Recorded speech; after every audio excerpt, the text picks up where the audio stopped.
Hijan Kishna Hidi Kadigiwina, Hochang Rajada, Gisada Sedich Maninga Ingaide, Maikade Rajada, Jessika Greendeer. I greet each and every one of you. I'm so honored to be here with you this evening. And I'm also even more honored to help give a voice to our Mother Earth and the ancestral seeds that we work with. It's always fun to be around other people who are planting. I prefer planting versus peopling. So again, I'm grateful to be here with you. As Caitlin mentioned, I have my own little farm, which is called Little Skies Farm, which is a micro farm located in Hudson, Wisconsin. And this is some of my very, very ancient ancestral land. So I'm grateful to be able to grow some of my ancestral seeds here as well, where they were once planted a long time ago. I'm also the seed keeper and farm manager at Dream of Wild Health. And we had previously operated a 10-acre farm. And last year we tripled that acreage and purchased another 20 acres of land, which will be evolving into an agroforestry and alley cropping farm. And then also giving space to any native growers who need land access. So we're really excited about that. Just a little bit more background on me. I wasn't always a farmer. I've, farming, I think more so found me. My journey started not even 10 years ago. And my father wanted to change the food system of my people. And so he had put into energy and vision, essentially free organic community gardens within our low-income communities within the Ho-Chunk Nation. And many of those gardens are what I was able to tend after learning how to become a farmer. And so I had received my formal education at not only Delaware Valley University in Pennsylvania, but also the Rodale Institute, which is essentially what many people refer to as the home of organic agriculture, and more specifically, regenerative organic agriculture.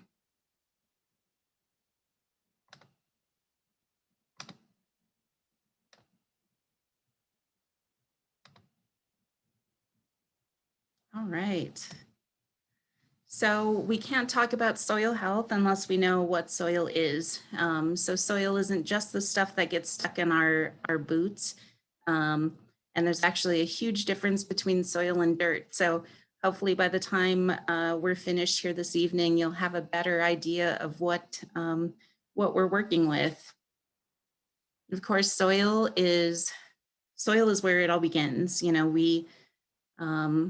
Mother Earth is our silent partner in our growing. So regardless of where we source our seeds from, or where we buy our seedlings or receive our seedlings from, the earth is actually who takes care of it.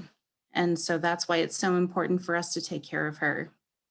We'll also talk about some of why soil is important and the functions of soil. So functions outside of growing, how farming affects soil, and hopefully giving you a broader perspective and maybe things of little practices you can implement into the way you garden and farm to have a greater impact on our future generations. So this is the definition of soil from the good people at the Natural Resource Conservation Service, or the NRCS. And I do say good people, they are good people. So many of them help with different programming that assist in even windbreak plantings or fencing and irrigation. I know the gardening program has received some funding up there from the NRCS for different projects. So I'd encourage you all to look into it and see what is potentially relevant for your growing space. So soil is a lot of things. It's carbon, it's minerals, it's decaying plant matter, but more so soil is our Mother Earth. And that's really what I think of her. Like, soil is not an inanimate object. It's not something we just toy around with or plant food in or get dusty with. It's a living being. And the beautiful thing about soil is that soil actually has what we've referred to as the tree of life.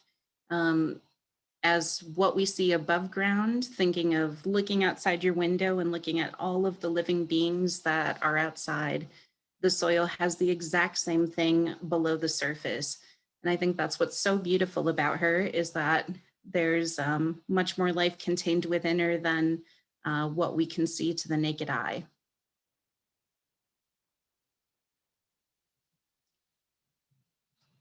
So I'm going to just switch presentations here very quickly. So we think about soil, and maybe some of you are fully aware of this, but soil is not something that we just have a plethora of. It's a very limited amount of the Earth's surface, but also the topsoil that we're actually working with is so minimal.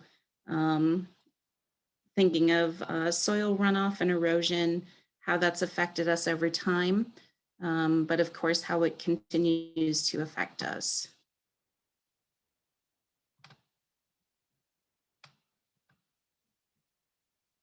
I'm just going to bring this over. All right. So what I want you all to imagine is an apple, and maybe you have an apple sitting on the table next to you, which was even more perfect.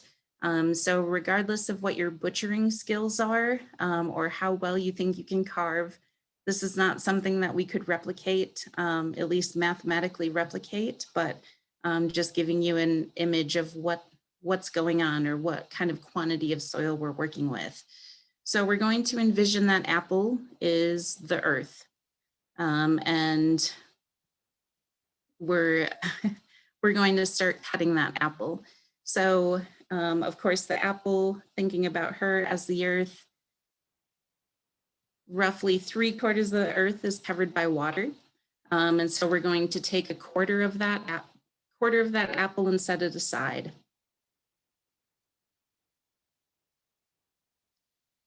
And now further, we're going to take that quarter that we slipped out, and we're going to cut that into 32 pieces, or 1/32 of the original apple. So we're going to make those slices and set those aside.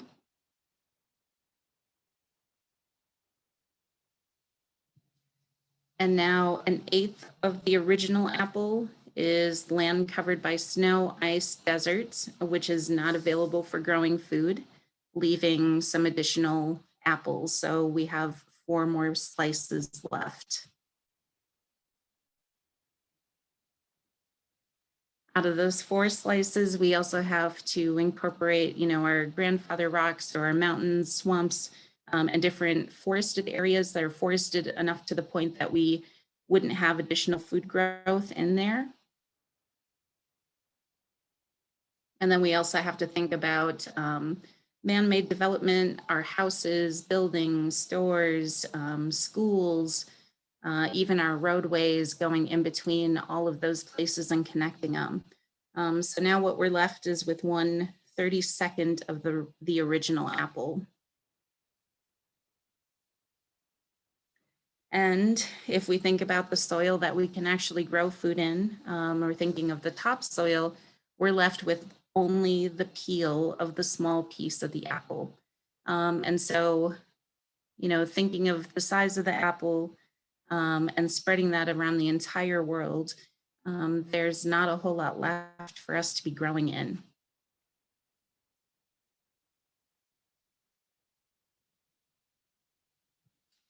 And so once upon a time, our ancestors had beautiful ways of being able to regenerate the soils that they lived near, lived on, and moved into. I know my people or my ancestors had their migrations that they would go to at different points of the year. So maybe it was a fishing time, or they were doing a sugar camp, or another place where they were growing their corn. They had this elaborate system of how they rotated through our ancestral lands for different things at different times of the year. But sadly, that's not where we're at. Now there's people that are continuing to farm the same piece of land. And some of those families have multi-generational ties to that land that they continue to farm the exact same way every single year.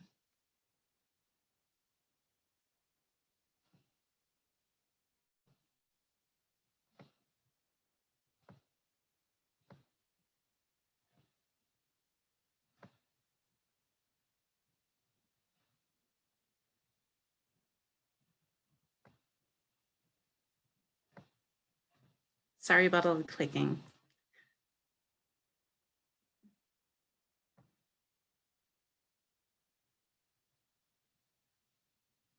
And please feel free to ask any questions at any time. I guess I do know that soil can be a very dense subject, no pun intended. I know it can be very dense. So if there are questions, like, please feel free to reach out, whether it's raising your hand or adding something in the chat. I know myself, I had lots and lots of hours of soil training. And so I know it can, maybe this evening isn't the right time to be delving into this, but I do need to give a voice to that. You know, we as a species, we don't have a lot of time. And it's incredibly important for us to get all of this right. And, you know, everything that we do with the earth, it's not going to be perfect, but we have to put our intention out that we're going to do the very best we can for the little ones who are coming behind us. So please, like, if there's anything that you need some additional information on, don't hesitate to ask those questions. Going back to this diagram, why soil health is central, you know, we think about our crop health. We can't have healthy crops without healthy soil. And what's so amazingly crazy about soil health is being able to see in a side-by-side growth what healthy soil looks like and what unhealthy soil looks like. And so we can't have those like nutrient-rich foods if we don't have good soil that's giving the life to those particular plant relatives. So the, you know, and maybe that's what you're focused on, is looking at the pest and disease resistance. I know my apprentice Lucas had talked a couple weeks ago about looking at different integrated pest management systems. And a lot of that is super healthy and super helpful to incorporate into your landscape, but it's also remembering that we need the earth to be able to make that happen.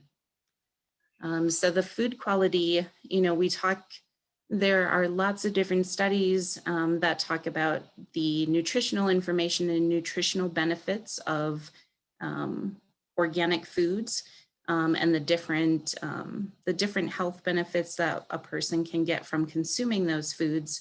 But it's also looking at the additional nutrients that are coming into the plants through our soil. And of course, all the micro and macro biology within the soil. We're also considering like the ecosystem health, you know, like it's not just humans who are survived by the topsoil or that top 6 inches of soil that help grow our foods or grow our annuals and our perennials, but it's also looking at all of the other life that we share, all the living beings we share this place with. And so it's also creating a healthier ecosystem. So we talk about, I'm sure there's lots of people who've heard of carbon sequestration or maybe even greenhouse gases. And so the greenhouse gases are still affecting us because there was a break in the circle, a break in the cycle of life where different carbons and different elements from the earth were leaving the earth, and whether it was a a man-made way or an extractive way, those items came out of the earth into the atmosphere and they never came back into the earth. So when we talk about regenerative agriculture, we're looking at ways to pull that carbon out of the environment and bring it back into the soil to make it plant available. And so there are different amendments that you can add to your soil, and one of them would be biochar. Biochar is a living charcoal that can be added into soil to help pull some of that carbon into back down into the earth. What's so cool about carbon, and I think modern day agriculture, I think maybe toots their horn a little bit too much about biochar, because that's something our ancestors did since time immemorial. Our ancestors would find a place to grow, would burn it, and that would also get rid of any invasive plants or trees that were trying to come up. But then you had the low oxygenated chars of plant residue or tree residue that would go then back into the soil.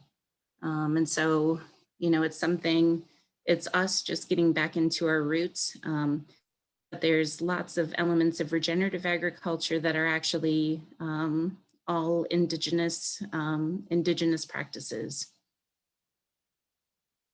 And when we think about, the entire system, we have to remember that we are part of the system. We're not greater than, thinking of our, I like to remind myself of our creation stories. We were the last ones to come. And so we have lots of big brothers and big sisters who we need to be learning from. And so it's finding the time to quiet ourselves and just be a student to the earth, as well as our plant relatives that are growing there. When we talk about increasing soil organic matter, that's very simple. It's not necessarily something that you can just purchase to put in. Like there's excellent practices like composting, something else called green manure, which is essentially incorporating cover crops into your plan and then being able to let that cover crop either die down or get incorporated into the soil in another way.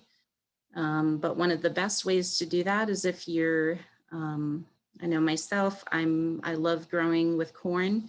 And so you can leave part of that stock or part of those root systems in the soil after you harvest, and those roots will just die back and then become more plant food or more soil food.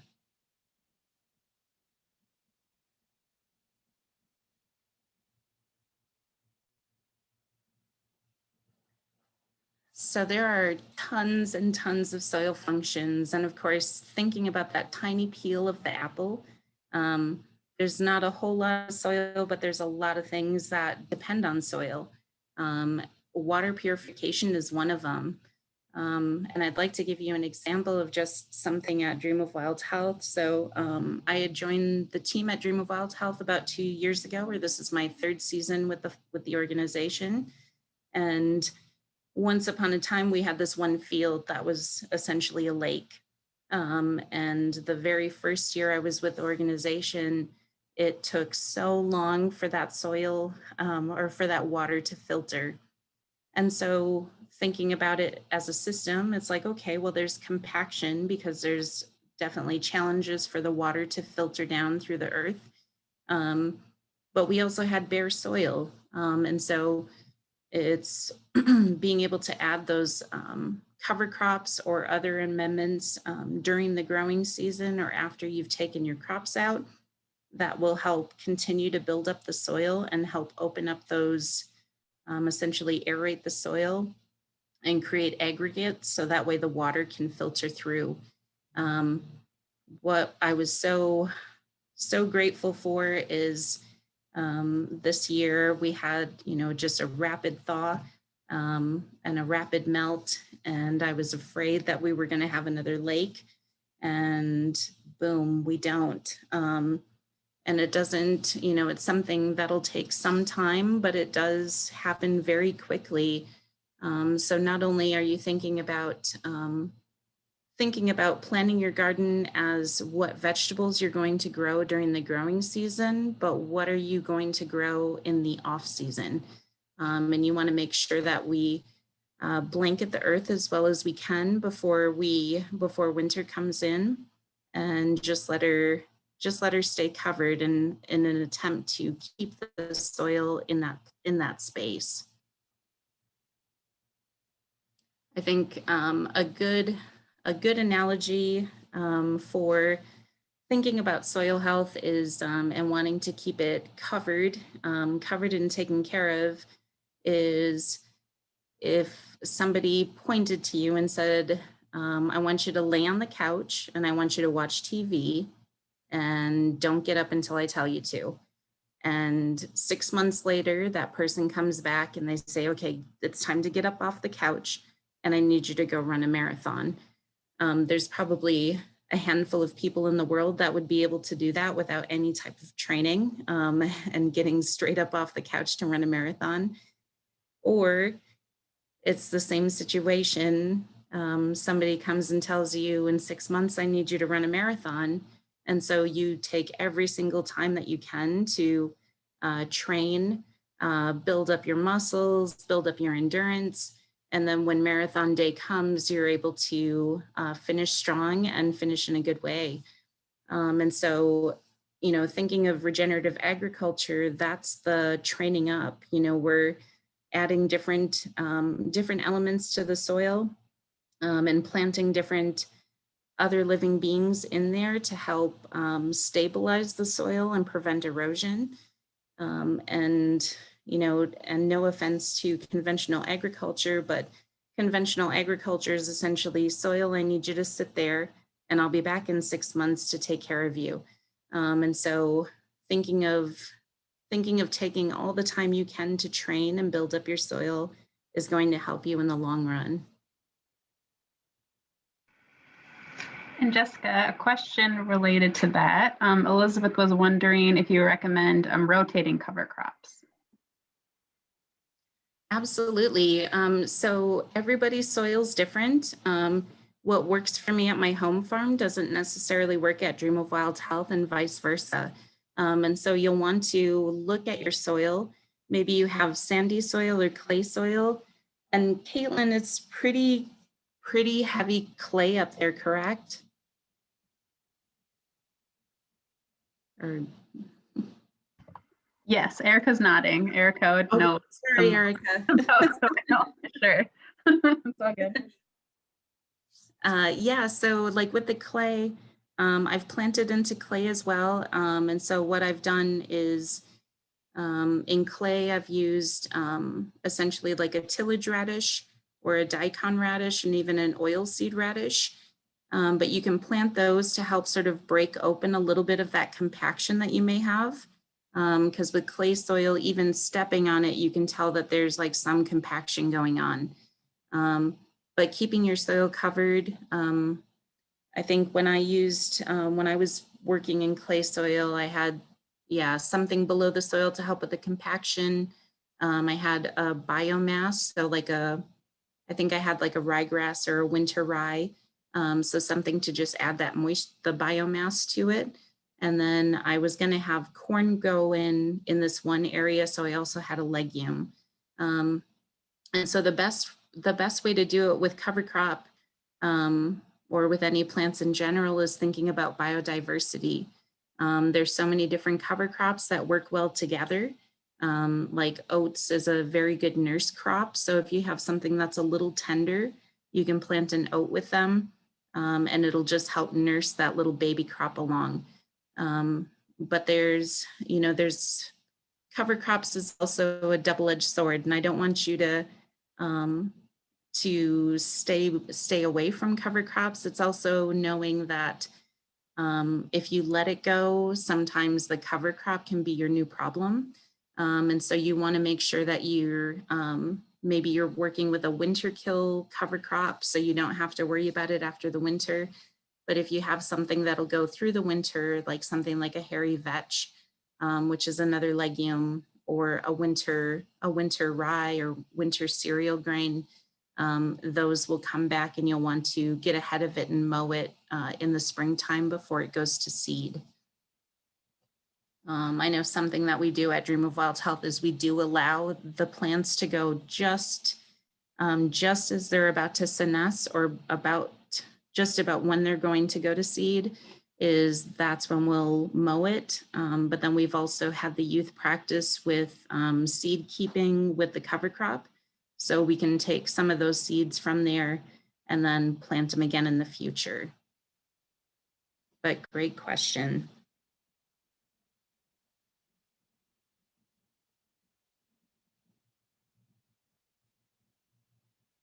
So this is the sweet spot of the soil, is what we refer to as like the A horizon.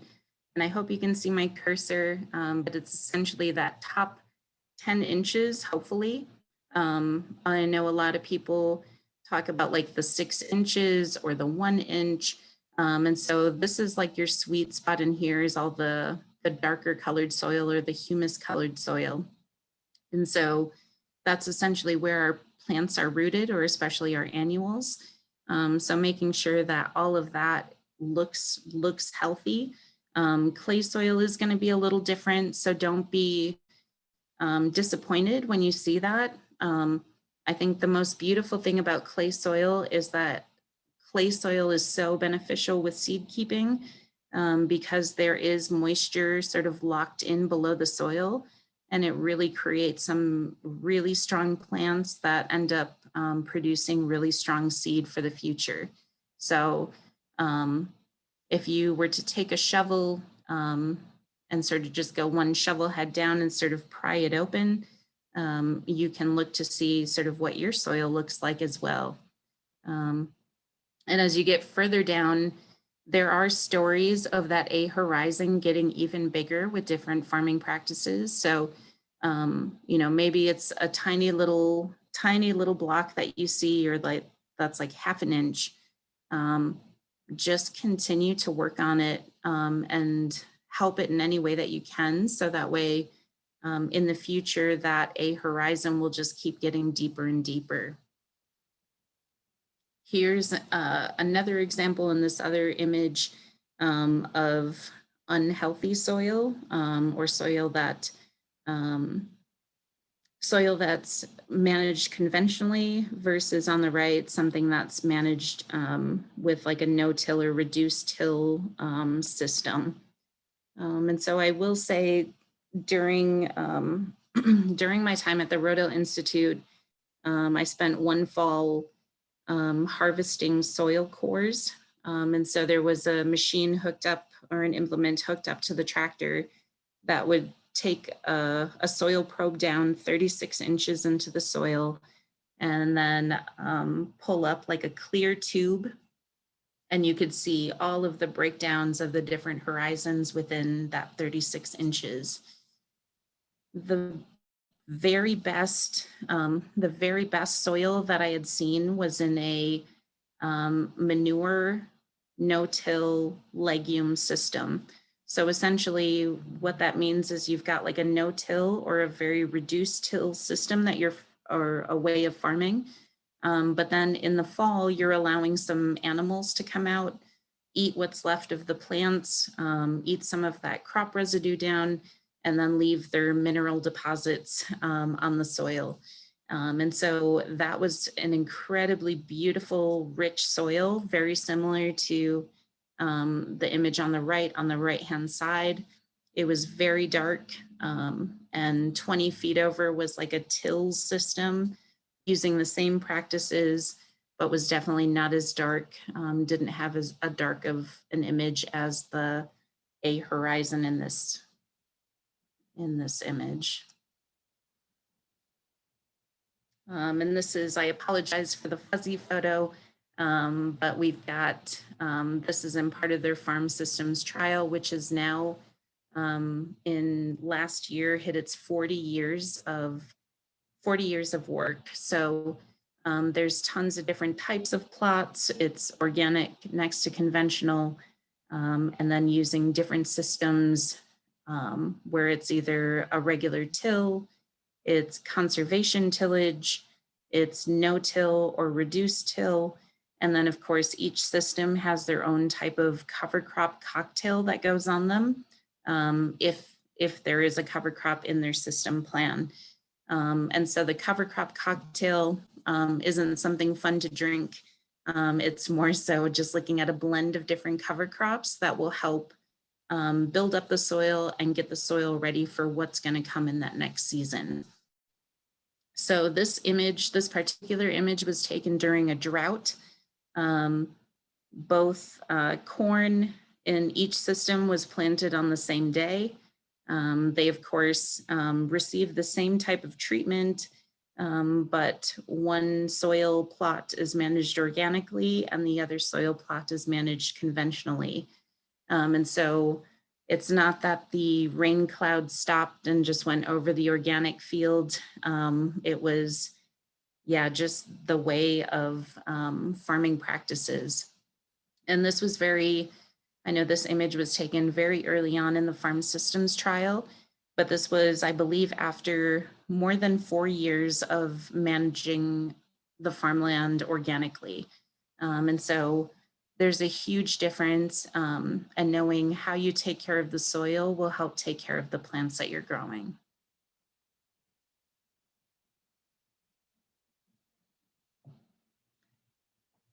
The sort of the mantra of the Rodale Institute is healthy soil equals healthy food, equals healthy people, equals healthy planet. And to be able to do that, we need to minimize our soil disturbance. You're trying to find ways that you can reduce tillage or ways that you can reduce flipping that earth over. You also want to incorporate cover crops, compost and mulch. If you have livestock, managing and moving them through on a responsible schedule. And so making sure that they don't completely overgraze an area, but they move from one area to another, sort of in a managed intensive grazing system. And of course, energizing with diversity. I know our ancestors, of course, knew this, and even our relatives to the south, thinking of the Milpa systems and the Three Sisters systems, about adding all of that different diversity, because just like us, one of us can do something, but when we work together as a group, we all have our own gifts that we bring to strengthen that project or whatever it is that we're working on.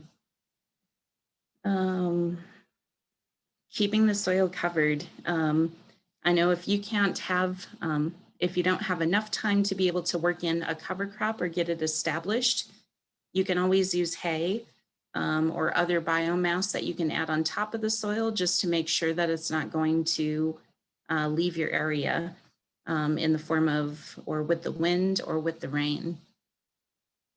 And you want to maximize your living roots. So of course, using cover crop, leaving some of that stubble in the earth so that way that can continue to break down for the future. And also incorporating the use of perennial plants versus just annuals. So thinking of different fruit and nuts, either bushes or trees that you're able to incorporate into the landscape to just continue to build up that soil microbiology and macrobiology. Jessica, one question from a producer. So they had a plot, I think it looks like they've been covering a 10 by 30 area with black plastic for the last 3 years. Some of it's just walkway, some is for future planning. And so they're thinking if, they're wondering if they've completely killed the soil with this practice. So I guess it depends. Is it black, like landscape fabric, or is it like silage tarp?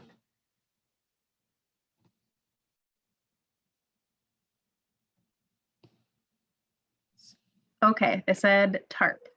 Tarp. So I also use silage tarp. You haven't completely killed anything.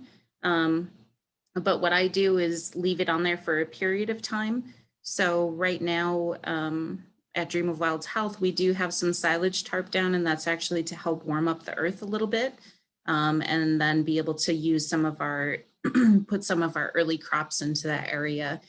I also use it to kill some of our, or terminate some of the cover crop. And so instead of using like an herbicide or tilling it under, you can put the silage tarp out, let it heat up. And sometimes, depending on the time of year, it can take either 2 weeks or it can take shorter or more time, depending on how much sun you've got. And of course, the daytime temps or daytime sunlight. I would just be, I would just be cautious, like there can also be too much of a good thing. So you want to make sure that you reach whatever you're trying to do, whatever you're trying to achieve, and then be able to take those off. So some of that microbiology will go down deeper into the soil if it gets too hot, and hopefully will come back up if it's not a permanent thing. Thank you. And we do have a few more questions if now is okay time. So using cover crops. So if you're using cover crops but didn't want to till, would you just mow it down? Absolutely. So that's more what you think about as green manure. So you can mow those cover crops down and use it as a walkway. You can also use it for any type of area that maybe you're not going to be growing in, but you want to be able to have something for the pollinators too. I know for me, I'll plant different clovers, and that's actually just to harvest for clover tea, and then as well as something for the pollinators to nibble on. And then it doesn't get too long. You're looking at like 6 inches of growth, so it's just enough. So I hope that helps. Okay, and then someone wondering about how important interseeding cover crops with cash crops is during the growing season, and then what cover crops would you recommend for that purpose? Yeah, so that's a great question. I really like intercropping with radishes. So my personal farm, it's changing a lawn or landscape into productive space. And so the tillage radishes are not only helping break up that old compaction, but it's also a food. And so what I try to do is I incorporate a lot of cover crops that I can also use as a food or a tea or some other value added item. And so I'm also laying down extra legumes or nitrogen fixers into where I'm going to put my corn. But I grow very short season corn. And so it's really easy for me to actually let the corn finish and still establish a cover crop. But as long as you wait until the corn is about knee high, at that point would be a perfect time to start cover cropping. Because it's just as the canopy is establishing, so there's not a whole lot of competition in the soil, and that gives you one last opportunity to weed in your corn and then lay some of that cover crop down. Excellent. And I think the last one for this round, so someone wondering about the downfall or negative aspect of hydroponics since the plant doesn't benefit from the soil. Can you say more about this? Yeah, so that's a great question. And it's important to, especially with the growing season that we have here, if you want to have access to healthy foods year round, it's definitely a good system to have. I know myself, I also grow inside, but I grow inside with soil, or grow indoors with soil. So, what you want to look at is making sure that you're taking care of it.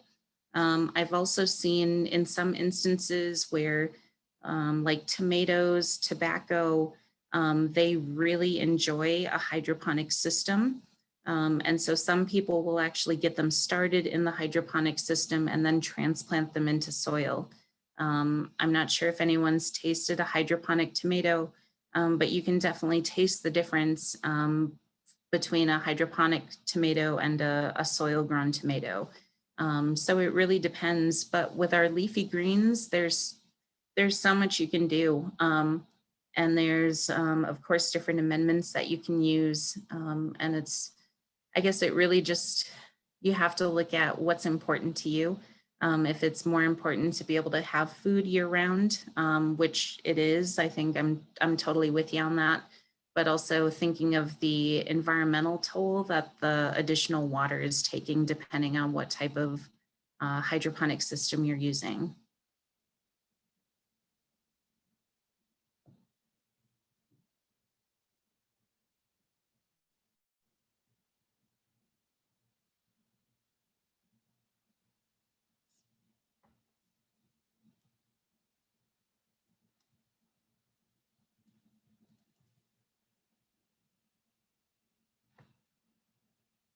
All right.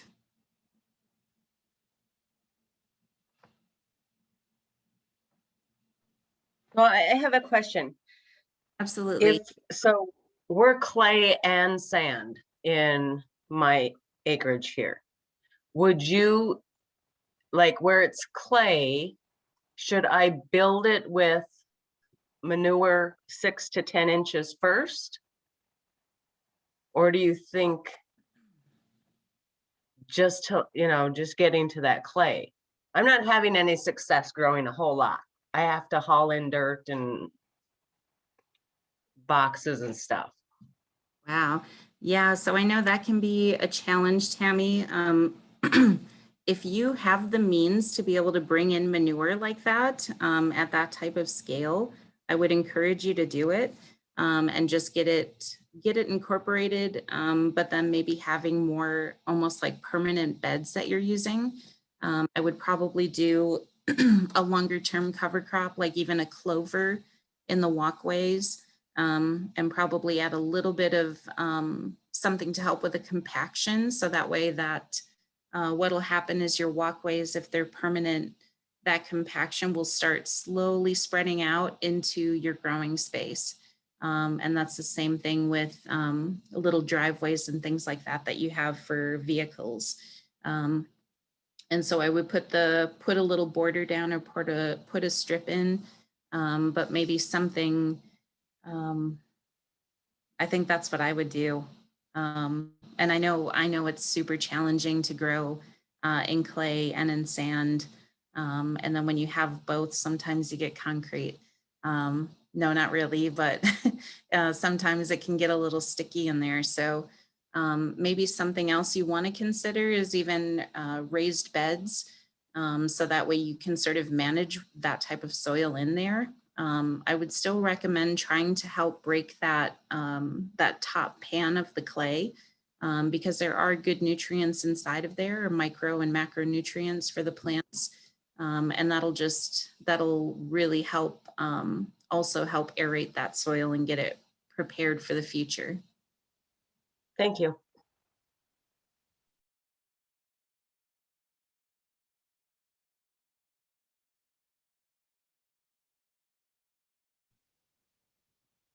All right, are there any other questions?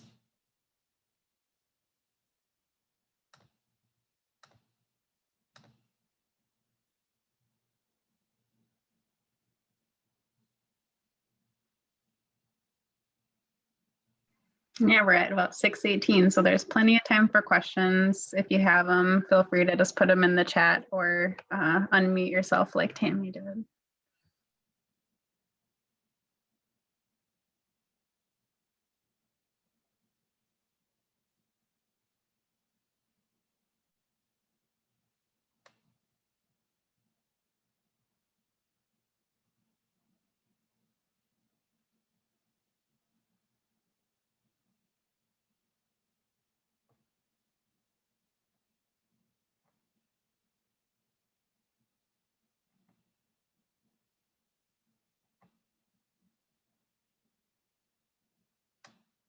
So Jessica, you had talked about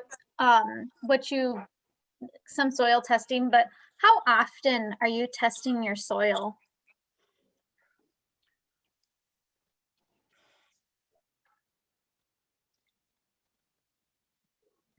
Oh, I am unmuted.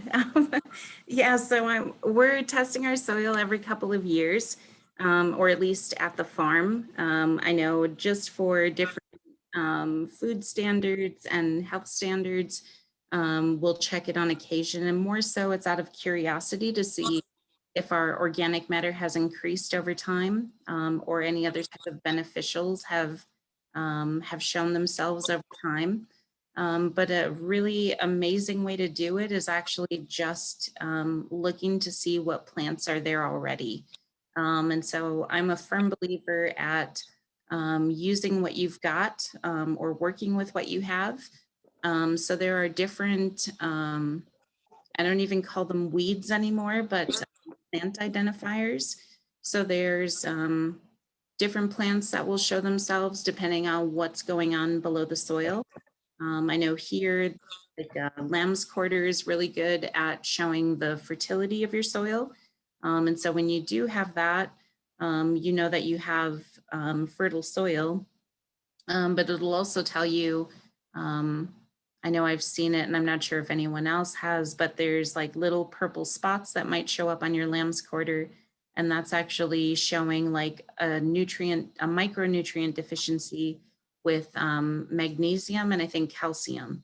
And so being able to sort of look at the plants that you have will tell you a lot about what your soil needs. And so there's nothing that beats a good soil test. It makes life a whole lot simpler because you can look to see what you need. And then, of course, getting the recommendation of what you can add to achieve what you're trying to do, whether that's vegetable production or fruit production, or maybe it's looking at perennials and different trees that you want to add to the landscape. You also want to consider the root systems of the plants that are showing themselves in your area. So maybe it's something with a taproot on it, like a dandelion. When you have that, the dandelion is telling you that you have compacted soil. And so if you need to, you can pull out that particular plant and sort of closely identify and see what's going on. And in times that you don't have the soil covered, you'll have like purslane show up. And purslane will help cover the soil, but also is showing you that you have really good soil or fertile soil. And that does have nutrients in it. And of course, so many of those plant identifiers that we consider, many people consider weeds because they didn't intentionally plant them there, are also different foods too. So, you know, you can almost weed and have dinner as well, with the, you know, aside from the harvested crops that the intentional crops that you planted. So I see the stinging nettle question and lamb's quarter. I think that's awesome. If I had stinging nettles show up in my field, I would definitely be using that as often or as much as I could. So, you know, like the nettles, you can always have tea with those. I think there's even recipes to sort of make it into a flour. And of course, like letting it go to seed, and then you've got cordage. Cordage after it gets a little more tough or a little more stronger. So it's, and then of course, lamb's quarters, a wild spinach or a natural spinach. So it's something you can also harvest and yeah, throw it in a pan or just throw it, depending on the size of the lamb's quarter, be able to throw it in a pan or just throw it on a plate for a salad. But yeah, you'll definitely, you know, I think that's what's so important about farming, is not just looking at what you want to happen. It's also looking at what else is happening that you had no intention of doing on your own or planning on your own. The earth has an amazing way of showing us what needs to happen or what she needs. And so it's just being observant.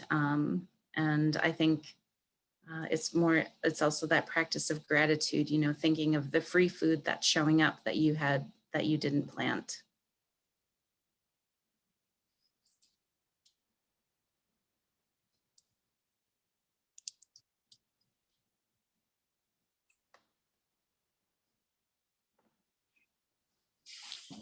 And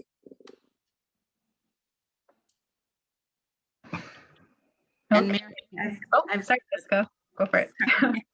and Mary, I've got a package coming out your way on Friday. So thank you for joining us tonight. It's good to see your name.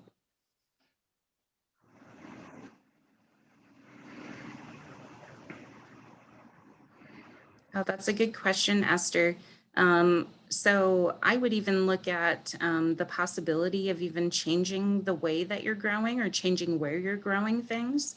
If you have a lot of that popping up in the high tunnel, you know, high tunnels are amazing for season extension, but you can always, depending on the size of your high tunnel, you can also move it.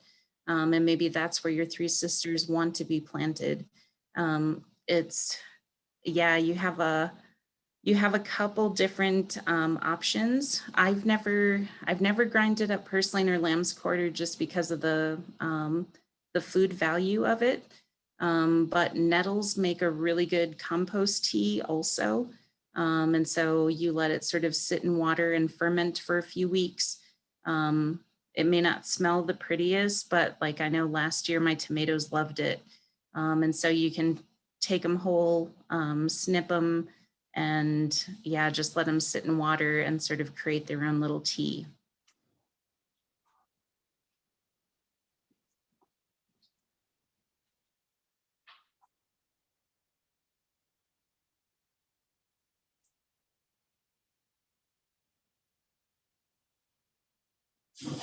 Joyce, you had sent me a message. Can you ask your question? Can you unmute and ask your question?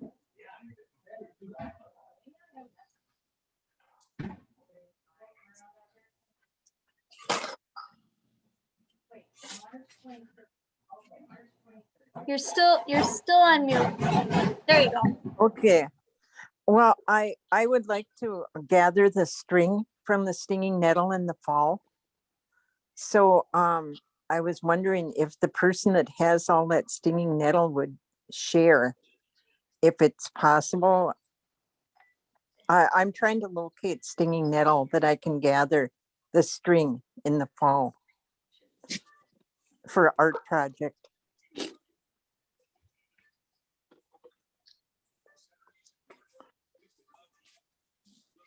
So if anyone has an abundance of stinging nettle, let's get you connected with Joyce.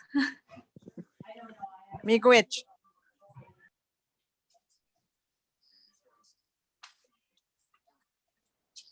Okay, we're getting near the end. So if anyone has one more question, we probably have time for that. Otherwise, we have a couple announcements too before we wrap up. Hi, Karen. Hi, I have a question. Yeah. And it has to do with that black plastic stuff. If I wanted to like get rid of some poison ivy, would I just keep that black plastic and cardboard on that area for like a very long time? Yeah, so that's what I would recommend, Karen. And I'm not sure if there's any goat farmers up that way, but goats can also eat that down. And it's something that their stomachs are able to digest without getting sick. And so I know around where I'm at, there are a couple like goat people that will like goats for rent or whatever. So it's an option, but yeah, the silage tarp will help. And if you don't have access to silage tarp or it's a smaller area, It's kind of a small area. It's not real large. yeah, you might even be able to use like a contractor bag. And so just taking a contractor bag out and making sure you stake it where you need it. And that way it's a little less, a little cheaper too. So then like a very long time, would that be like a year or two? No, you'll want to keep an eye on it, Karen. So if that area gets a lot of sun, might only need a couple of weeks. You'll just have to sort of pull it back and sort of see how it's going. When you're seeing all of that, just like when you leave a tarp on the grass and it like starts getting yellow and white, sort of what you're looking for. So you'll just sort of keep looking for that and see what happens. And yeah, and goats are always an option too to help eat back any of the invasives. All right, well, thank you. You're very Appreciate welcome. Yeah, thank you so much, Jessica, for sharing all your knowledge and expertise this evening. We're about at 6:30, so just wanted to note that in case folks have to get going. We do have a seed starting class next week with Erica and myself, and we're giving away some seed starting kits. So if you register for that class, we have, what is it, Erica, almost like 40 or 50 kits. And you just have to pick it up out at Na and Nemo Nigamig, which is what we're calling the kitchen cannery out behind or out at 960 Cary Road, out at the farm. I know some of you picked up your cooking as a snap kits there. It's the same place. If you need directions, just let us know. But we'll be out there the day of the class, so Tuesday, March 30th, 11 a.m. to 2 p.m., handing out those seed starting kits.